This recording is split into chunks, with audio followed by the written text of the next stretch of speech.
Team India के coach Gautam गंभीर को हटाएगी बीसीसीआई। देखते हैं क्या हुआ। नए कोच की लिस्ट आई, रेस में शामिल हैं 4 बड़े नाम। इंडियन क्रिकेट एक ऐसा परिवार है या फिर एक ऐसी टीम है जिसमें आप बिल्कुल भी मनमुटाव बर्दाश्त नहीं कर सकते। और अगर सोचिए कोच के ही खिलाड़ियों से मनमुटाव हो जाए, कोच ही मीडिया में आकर लड़ते झगड़ते नजर आए, तो फिर टीम इंडिया का बेड़ा गर्क होना तय है।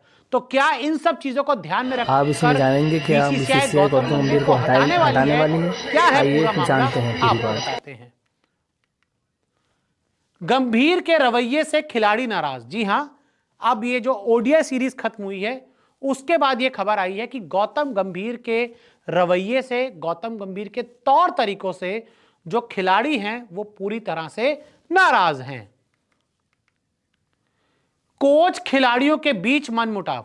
और आपको मैं बता दूं कि कोच गौतम गंभीर और खिलाड़ियों के बीच अब टीम इंडिया में मनमुटाव शुरू हो चुका है और कुछ खिलाड़ी और कोच सेम पेज पर नहीं है और कोच भी झुकने को तैयार नहीं है, कुछ खिलाड़ी भी झुकने को तैयार नहीं है।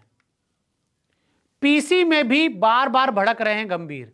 और अब ये देखने को मिल रहा है कि भाई पीसी में आकर कभी मीडिया पर सवाल उठा रहे हो, कभी आप आईपीएल ओनर पर सवाल उठा रहे हो, तो भाई आईपीएल ओनर अपनी राय नहीं देख सकता क्या? और देखने को यह मिलता है कि विराट कोहली से आपकी बात नहीं हो रही है, रोहित शर्मा से आपकी बात नहीं हो रही, जो टीम इंडिया के सबसे सीनियर खिलाड़ी हैं। तो ऐसे में इस माहौल के साथ कैसे क्रिकेट खेला जाएगा? क्या ये हो सकता है? और कौन है वो 4 खिलाड़ी जो कोच बन सकते हैं टीम इंडिया के? आपको बताते हैं। क्या ऐसा कोच टीम इंडिया में रहना चाहिए? और अब देखिए सवाल ये उठ रहा है कि क्या गौतम गंभीर जैसा आदमी जो अपने इमोशंस पर कंट्रोल नहीं कर पाते हैं, आकर कुछ भी बोल जाते हैं, क्या ऐसा आदमी टीम इंडिया का कोच रहना चाहिए कि नहीं? आप कमेंट में बताइए, मैं आपको कुछ नाम बताता हूं। बीसीसीआई के पास 4 चैंपियन के विकल्प। और आपको मैं बता दूं कि गौतम गंभीर को हटाकर नया कोच लाने के लिए आपके पास 4 बड़े खिलाड़ी पूरी तरह से तैयार हैं, जो पूरी तरह से काम आदमी हैं। सबसे पहला नाम आता है वीवीएस लक्ष्मण का, जो एनसीए के हेड हैं, नेशनल क्रिकेट एकेडमी के हेड हैं वीवीएस लक्ष्मण। और अगर जब गौतम गंभीर आपकी टीम के साथ टेस्ट, ओडीआई या टी20 के साथ टीम के साथ ट्रैवल नहीं कर पाते हैं तो वीवीएस लक्ष्मण फिर आपको जाते हुए नजर आते हैं। और बीच में पिछले 1 साल में कई टीम इंडिया की एज अ कोच बनकर वीवीएस लक्ष्मण जा चुके हैं। तो वीवीएस लक्ष्मण रेडीमेड हैं आपके कोच बनने के लिए। और एक ऐसे आदमी है जो ना किसी से लड़ते हैं, ना किसी से झगड़ते हैं, पूरी तरह से खामोश रहते हैं और अपना काम चुप करके करते रहते हैं। दूसरा नाम आता है सौरव गांगुली का, कोचिंग के लिए तैयार हूं, जो दादा ने कहा है।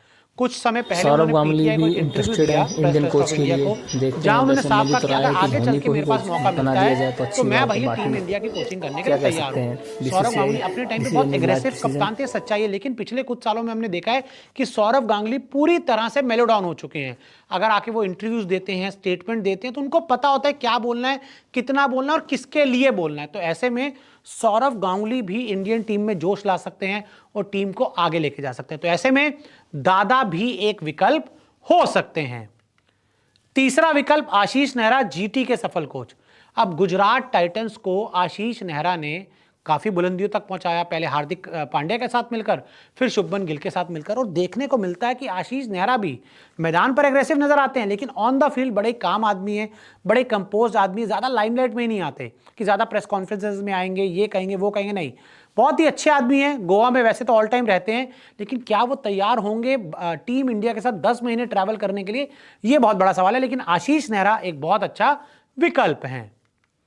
और तीसरा नाम, आखिरी नाम आता है, चौथा नाम वीरेंद्र सहवाग का, कोच बनने के लिए तैयार थे। जब आपको याद होगा रवि शास्त्री डायरेक्टर के पद से हटे थे, तब बीच में मुद्दा उठा था, तो वीरेंद्र सहवाग भी तैयार हो गए थे कोचिंग के लिए।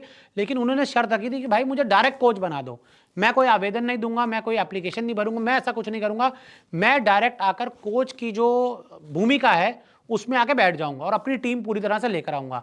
तो ऐसे में वीरेंद्र सहवाग भी एक विकल्प हो सकते हैं, पंजाब किंग्स के मेंटर रह चुके हैं और एक ऐसे खिलाड़ी हैं, मनमौजी खिलाड़ी हैं, रिलैक्स रहते हैं, काम रहते हैं, कूल रहते हैं, इतना ज़्यादा लोड नहीं लेते और ज़्यादा लड़ेंगे झगड़ेंगे भी नहीं, ज़्यादा विवाद इनके भी नहीं हुए कभी भी मैदान पर। तो ऐसे में अगर गौतम गंभीर को हटाया जाता है तो 4 विकल्प तैयार है। लेकिन हाँ, T20 वर्ल्ड कप 2026 तक तो ऐसा कुछ नहीं लग रहा, उसके बाद कुछ हो जाए तो कह नहीं सकते अगर टीम इंडिया परफॉर्म नहीं करती। लेकिन आपके हिसाब से क्या गंभीर को हटाना चाहिए या कोच बने रहना चाहिए, हमें कमेंट करके जरूर बताएं।